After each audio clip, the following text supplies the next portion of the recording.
La noticia que ha causado más revuelo, más bien es el de antier, se pudiera decir así para afirmarlo con más propiedad, fue que la agencia EFE dio a conocer mediante un cable que el régimen cubano, vamos a decirlo así, de esta manera un poco más coloquial, raptaba las divisas de empresas extranjeras en Cuba sin permitirles que las sacaran del país a través de, bueno, las cuentas bancarias que supongo deben tener bueno, radicadas en Cuba, de los diferentes negocios que tienen. Y bueno, quisiera escuchar esta breve nota publicada por América TV y que tú andaras más en este caso. El régimen cubano ha congelado las cuentas de las empresas extranjeras asentadas en el país, los cuales solo pueden utilizar las divisas en la isla. Según reporta la agencia española EFE, les han prohibido repatriar el dinero que tienen en los bancos y que asciende a millones de dólares. El anuncio ha generado un fuerte malestar entre las compañías afectadas, que en algunos casos se han quejado a sus respectivos gobiernos. Según fuentes empresariales y diplomáticas,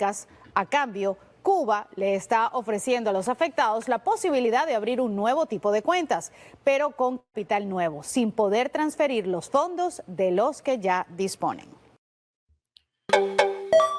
Bueno, ahí está la noticia. Déjame, bueno, lo siento, una sola cosa a la vez.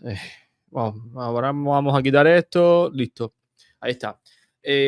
Bueno, la noticia que voy a decir, por supuesto, me gustaría entonces, para poder matizar un poco, compartir entonces la noticia o una parte de la noticia. Acá está, ¿no? Imagino que se vea grande, se vea bien en pantalla. Este es el punto de partida de la noticia, ¿no? El cable, la nota de F, que es: Cuba bloquea la repatriación de divisas a empresas extranjeras asentadas en el país. Y me gustaría llamar la atención entonces sobre lo que dice, es decir, lo que está detrás, ¿no? Déjame ver, espérate, me enredé con esto. ¿Cómo se quita esto ahora? Wow. Sender, tenemos problemas técnicos hoy, nada más te digo. Ya, ahora sí, vamos a hacerlo bien, lo lamento. Vamos a buscar el que es ahora. Esto no estaba en el guión. Vamos para allá. Bueno, no lo encuentro. El caso es que la noticia es clara, no la que compartimos, y dice que es algunas empresas. ¿A dónde quería llegar yo con esto? Y es la idea de que este tipo de fenómeno viene ocurriendo desde siempre. Vamos a ponerlo en contexto. Desde que hay firmas extranjeras en Cuba, este tipo de cosas pasan. Hay testimonios, algunos más ocultos, otros más visibles, pero hay registrados públicamente de empresas que han tenido que salir de Cuba o que han tenido que cerrar porque el régimen cubano, específicamente, sobre todo los militares de Gaesa, no han cumplido los pagos, los bancos les han retenido el dinero. Eso es una realidad constante para pequeños empresarios, sobre todo extranjeros que operan en Cuba. Y después de la tarea de ordenamiento, sobre todo, esto se ha hecho constante. Actualmente en Cuba tienen problemas para la obtención de sus propias divisas todos los organismos internacionales con fines de lucro y sin fines de lucro que existen en Cuba, ya sea desde instancias gubernamentales como embajadas, otras no gubernamentales como pueden ser estos grupos de fomento del desarrollo y demás, hasta las empresas privadas. Entonces, ¿esto a quién afecta? Por supuesto, no será a los grandes grupos económicos como, digamos, Coiba, o sea, los dueños de Meliá. Me digo Coiba pensando en el hotel. Meliá, los dueños de Meliá, Pernod Ricard, Buir Batimón y todas las grandes empresas, la cadena Mutu, las grandes empresas que operan en Cuba. Esto es para los pequeños extranjeros, ¿no? Es decir, el régimen cubano le está aplicando a los pequeños inversionistas extranjeros, de nuevo, como ha hecho siempre, la misma política que le aplica a los ciudadanos cubanos, que es el abuso de poder. Insisto, esto no es nuevo.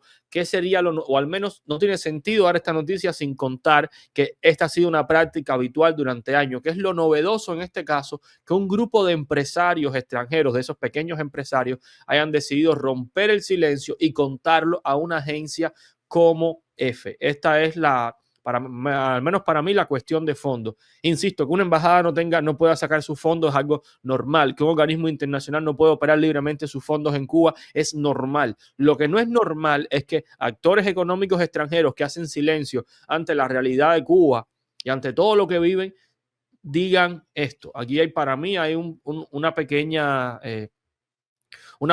grieta en el aparato de complicidad discreta, digo discreta porque tampoco es cómplice de culpable, sino desde el punto de vista moral para ser un empresario extranjero en Cuba, como en muchos países, por cierto, hay que callar ante todo lo que se ve y ante muchos de los abusos del régimen cubano con esos mismos empresarios. Y esta vez deciden llevarlo a una cadena, a un medio de prensa, ¿no? A una agencia de prensa, una agencia de noticias internacionales. Ahí es donde está al menos para mí, el detalle en todo esto. Sí, lo que habría que entonces llama la suspicacia es suponer qué motivó para que estos empresarios dieran a conocer la noticia en sí. Debe tratarse de un grupo bastante numeroso, en este caso, los afectados. Porque si bien, como estás detallando, ha venido sucediendo con anterioridad, esta vez tratándose en el contexto que ocurre hoy en día en Cuba, ya que bueno, previamente la justicia británica determinó el fallo a favor de CRF. Bueno, y todo esto que está acrecentando, probablemente el régimen ahora mismo tenga un déficit muy grande de divisas, provocado también por la cuestión de las misiones médicas también, que ya se fueron catalogados como trabajo esclavo. O sea que desde diferentes lugares, vamos a decir, les están cerrando la llave de financiamientos y tal vez esto es una manera, digámoslo, más próxima que encontraron para apoderarse, o sea, de una manera, yo creo que como si fuera un ave de rapiña, de apoderarse de las divisas de empresas que operan en Cuba, lo que ya entonces es otro golpe más a la credibilidad ya bastante, creo que inexistente, al régimen cubano de que si empresas ya toman el riesgo de adentrarse en el espinoso campo comercial cubano y también le haces esto, le torpedeas totalmente su camino financiero para, quién sabe, por los motivos que sean, le resulte productivo continuar invirtiendo en Cuba, ya creo que esto supone, como se entiende, agárrate de la brocha que me llevo la escalera. Sí, sí, Sender, vamos a un poco situando, ¿no? Profundizando, mejor dicho, ¿de qué va esto? Esto es que le dicen simplemente que las divisas no la puede. Esto es la MLC para los extranjeros. Esta es la MLC literalmente de los extranjeros porque ese dinero es tuyo, pero no lo puedes extraer. Tienes que gastarlo en la economía cubana. ¿Qué es lo que pasa? Que hablamos de miles. Yo, en el caso muy personal, conversé una vez con un empresario. Voy a omitir todos los detalles para evitar poner en riesgo a cualquier persona, aunque dudo que por una pequeña descripción alguien de los que se dedica a trabajar, o sea, para lo que somos contenido de trabajo, se dedica a buscar. Era un empresario español que estaba en Cuba y me había comentado que tenían casi $1 millón en CUC en ese momento, ¿no? Que qué iban a hacer con ese dinero. En la práctica eso, cuando empiezas a pagar salarios y demás, no daba la cuenta. Entonces, nada, lo que harán muchas de esas empresas es continuar sus operaciones en Cuba y simplemente no llevar más divisas a Cuba y continuar operando con esas que tienen en el banco, e ir haciendo las compras e ir pasando al esquema que pasan todos los cubanos que tienen algún saldo en divisa, que es, tú tienes una divisa en un banco, pero puedes comprarla, puedes gastarla cuando al régimen cubano, los militares de esa oligarquía militar, le dé la gana, tengas deseo de crear una oferta para que tú puedas gastar ese dinero. Entonces, nada, ahí no hay mucho más. Yo entiendo perfectamente que hay un clima de alarmismo desde mi punto de vista, producto del propio desconocimiento de la memoria cortoplacista que existe a la hora de estudiar el fenómeno cubano y que ahora también se venda como lo que no es. Simplemente hay que poner el matiz que esto es lo que ha ocurrido siempre y que lo relevante es que salga, insisto, a los medios y sobre todo no poner a los que no son. Es decir, no hay que exagerar. El régimen cubano es bastante...